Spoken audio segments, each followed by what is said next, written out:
ఇప్పుడు సాయిబాబా దేవుడు కానే కాదు, ఆయన అసలు హిందువే కాదు, ఒక ముస్లిము, వేదంలో అసలు ఆయన గురించి లేనే లేదు, ఇలాంటి వార్తలు వస్తున్నాయి. అసలు వీటిని ఎంతవరకు తీసుకోవచ్చు అంటారు?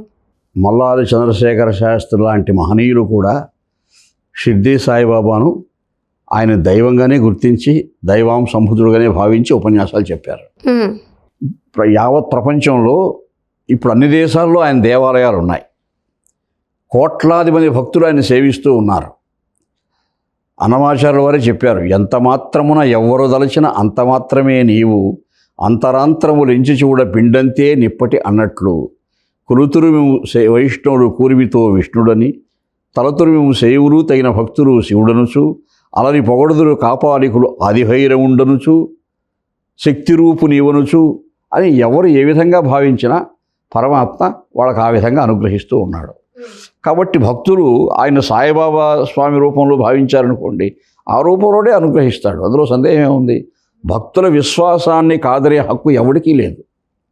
అందులో కోట్లాది మంది భక్తుల గుండెల్లో కొలువు తీరినటువంటి మూర్తి ఆయన. కాబట్టి ఆయన ఎట్లా అంటాము, ఇప్పుడు వేదం చెప్పలేదు, వేదంలో లేదంటే వేదం అన్నది మనకు ప్రామాణ్యమైనటువంటి అంశం, అందులో సందేహం లేదు. భారతీయ సంస్కృతి అంటే వేద సంస్కృతి అంటారు, అందులో ఎటువంటి రెండు ఆలోచన లేదు. కొన్ని అంశాలు మనం జాగ్రత్తగా ఆలోచించాలి. ఇప్పుడు రామాయణంలో సీతారాముల వివాహం జరిగినప్పుడు పాణిగ్రహణమే, ఇయం సీత మమసుత అని చెప్తూ జనక మహారాజు గారు అమ్మవారి చేయిని స్వామి చేయికి అందించి పాణిగ్రహణం, మంగళసూత్రధారణ ఏమీ లేదు. అప్పుడు వాల్మీకి మంగళసూత్రం కట్టినట్టు ఏం వర్ణించలేదు. అలాగే మహాభారతంలో కూడా ద్రౌపదీ కళ్యాణం జరిగినప్పుడు పాండవులు ఆమెకు మంగళసూత్రం కట్టినట్టు ఏం వర్ణన లేదు. మరి సుభద్ర అర్జునుల కళ్యాణం జరిగినప్పుడు కానీ, అభిమన్యుడికి ఉత్తర పెళ్లి జరిగినప్పుడు కానీ, అప్పుడంతా కూడా పాణిగ్రహణము ఇట్లా వేదమంత్రాలతో జరిగినటువంటి కళ్యాణమే అది. ఈ మంగళసూత్రం ఎప్పుడు వచ్చింది? తురుష్కులు మన దేశంపై దండయాత్రకు వచ్చిన తర్వాత, వాళ్ళది మన హైందవ సంస్కృతిలో మనకు యోగ దృష్టి ప్రధానము, వాళ్ళ కొంత భోగ దృష్టి ఎక్కువ కాబట్టి వాళ్ళు ఈ బలాత్కారాలు, స్త్రీలపైన అత్యాచారాలు చేస్తున్నారని వీళ్ళు హైందవ స్త్రీలు అని గుర్తించడానికి మంగళసూత్రం వచ్చింది. అప్పుడు వచ్చింది. కాబట్టి నన్నయ్య కాలంలో కూడా ఆయన 10-11 శతాబ్దాలకు చెందినవాడు, అప్పుడు కూడా మంగళసూత్ర ప్రసక్తి లేదు. అక్కడ తిక్కన గారి దగ్గర విధించడం కూడా కనపడడం లేదు. ప్రబంధకాలం నాడు కనపడుస్తుంది. యుగ వరుతిరి మనుచరిత్రలో స్వరోచి కట్టెన్ మంగళసూత్రమున్ అని. అలాగే కృష్ణదేవరాయల వారు ఆముక్తమానలో గోదా కళ్యాణంలో అప్పుడు అంటే అప్పటికి తురుష్కులు మన దేశానికి దండయాత్రకు వచ్చారు. మరి మంగళసూత్రం సంబంధించిన మంత్రం ఒకటి వేదంలో ఉంది కదా, మాంగళ్యం తంతున అని. తర్వాత పండితులు చేర్చింది అది. ఇప్పుడు మీరు కాలానికి అనుగుణంగా, దేశకాలాలకు అనుగుణంగా ఇటువంటివి చేర్చినప్పుడు ఇది కూడా ఎందుకు చేర్చకూడదు? కాబట్టి మనం సామాన్య భక్తుల యొక్క విశ్వాసాన్ని దెబ్బతీయకూడదు. సమాజానికి దిశానిర్దేశం చేయవలసినటువంటి మహానుభావులు పెద్దలంతా కూడా ఇటువంటి లోతుగా అధ్యయనం చేసి ప్రజలకు సత్యం చెప్పాలి. కానీ అది కాదు, ఇది కాదు, ఇది ఒప్పుకోదదు, మీరెవరిని చెప్పడానికి? కోట్లాది మంది భక్తుల భావాలు దెబ్బతీయడానికి మీరెవరు? ఆయన ముస్లిము అదో అంటారు. సాయిబాబా ముస్లిం అయితే తులసీదాసు ఐతిహ్యం ఉంటుంది. శ్రీరామచరిత మానస్ సంస్కృతంలో వాల్మీకి ఎలాగో మనకు ఆయన హిందీలో శ్రీరామచరిత మానస్ చెప్పాడు. కాబట్టి అది ఎంతో ప్రసిద్ధమైనటువంటి అంశం. హనుమాన్ చాలీసా ఎంతో ప్రసిద్ధమైంది. మరి ఆయనకు రామాయణం పూర్తి చేసిన తర్వాత ఆనాడు వాల్మీకి త్రేతాయుగంలో శ్రీరామచంద్ర ప్రభువును స్వయంగా చూచి కదా రామాయణం చెప్పాడు. కలియుగంలో నాకు ఆ అదృష్టం లేకపోయింది, కాబట్టి నేను కూడా రాముడిని స్వయంగా చూడాలి అని తపస్సు చేశాడట.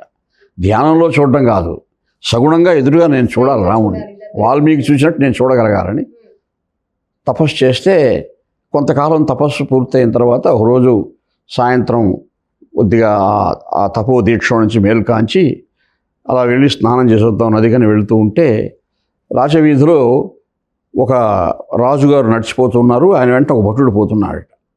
ఎవరో రాజులతో మనకు నిమిత్తం ఏముందనేసి వెళ్ళి స్నానం చేసి వచ్చి తపస్సులో కూర్చుంటే ఆ కనిపించిన వాళ్ళే రామలక్ష్మణులు. ఏమిటి కల్పించి పరీక్షించాడే ప్రభువు నన్ను, వాళ్ళు పలకరించకపోయానే అని పరితపిస్తాడు ఆయన. ఎన్ని భవంబులందు గడియించిన పుణ్యము నేటి పుట్టువందు ననువై ఫలించినదో తోయజనేత్ర, నిరాశ చేత సంఖిన్నుడనైన నా ఎదుట నువ్వు కనిపించిన మాట్లాడలేకపోయానే అని బాధపడి మళ్ళీ ధ్యానంలో కూర్చుంటాడు తపస్సులో. మళ్ళా కొంతకాలం అయిన తర్వాత ఒకరోజు అదే తంతు మళ్ళా సంధ్యాకాలంలో మేలుకాంచి మళ్ళీ స్నానం చేసేద్దామని పోతూ ఉంటే ఒక మహమ్మదీయ సుల్తాన్ లాగా పోతుంటాడు ఒక ఆయన. ఆ సుల్తాన్తో కూడా ఇంకొక మహమ్మదీయ భటుడు పోతూ ఉంటాడు. వాళ్ళెవరో మహమ్మదీయ రాజులు, ముస్లింలు మనకెందుకు అనుకొని పట్టించుకోడు. వచ్చి కూర్చుంటే మళ్ళీ వాళ్ళే రామలక్ష్మణులు అని తెలుస్తుంది తపస్సులు. అప్పుడు బాధపడతాడు, పరితపించిపోతాడు. అప్పుడు ఎన్ని భవంబులందు గడియించిన పుణ్యము నేటి పుట్టువందు ననువై ఫలించినదో తోయజనేత్ర, నిరాశ చేత సంఖిన్నుడనైన నా ఎదుట నిలిచితి ఒక్క నవాబు ఓలే, నా కన్నులే కాయమెల్లనై కాంచకపోతిని ఇదేమి కర్మయో. ఎందుకు ఇలా జరిగింది నాకు? ముందు రాజుగా కనిపిస్తే పట్టించుకోలేదు నేను, తర్వాత సుల్తాన్గా కల్పిస్తే అంటే రాముడే సుల్తాన్ ముస్లిం ప్రభువుగా కనిపించినప్పుడు వీళ్ళకి అభ్యంతరం ఎందుకండి? సాయిబాబా ముస్లిం అనేసి అభ్యంతరం ఎందుకు? ఇప్పుడు మహమ్మద్ రఫీ గానం చేస్తుంటారు అనుకోండి, అందులో సప్తస్వరాలు మనం ఆస్వాదించడం లేదా? అందులో సంగీతం ఒప్పుకోవడం లేదా? ఆ సంగీతం అంటే సరస్వతి రూపమే కదా. కాబట్టి మన యొక్క దృష్టిలో లోపం ఉంటే మనం చెప్పలేం. కానీ ఆ పండిత సమదర్శన అన్నట్టు ఎందుకు ఈ విషయంలో సమదర్శనం చేయలేకపోతున్నారో పెద్ద పెద్ద మహానుభావులు కూడా అది విన్నప్పుడు నాకు బాధ కలుగుతుంది.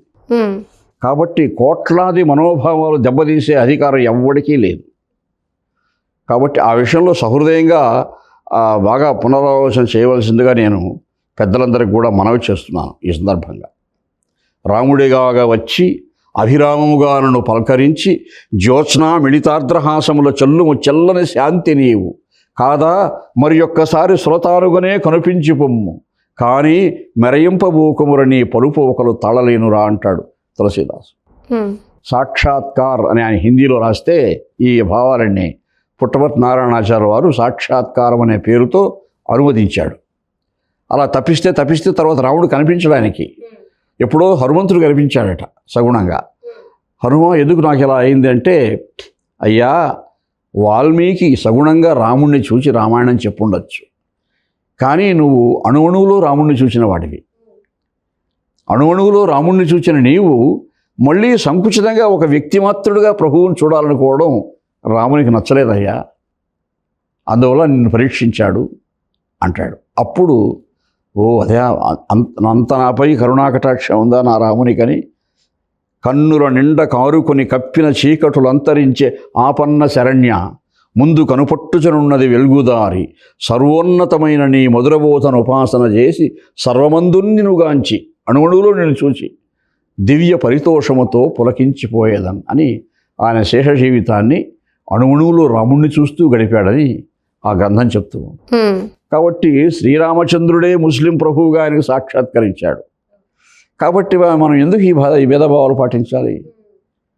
చరిత్రలో కొన్ని తప్పులు జరిగి ఉండొచ్చు, వాళ్ళు మనల్ని ఇబ్బంది పెట్టిన సన్నివేశాలు ఉన్నాయి.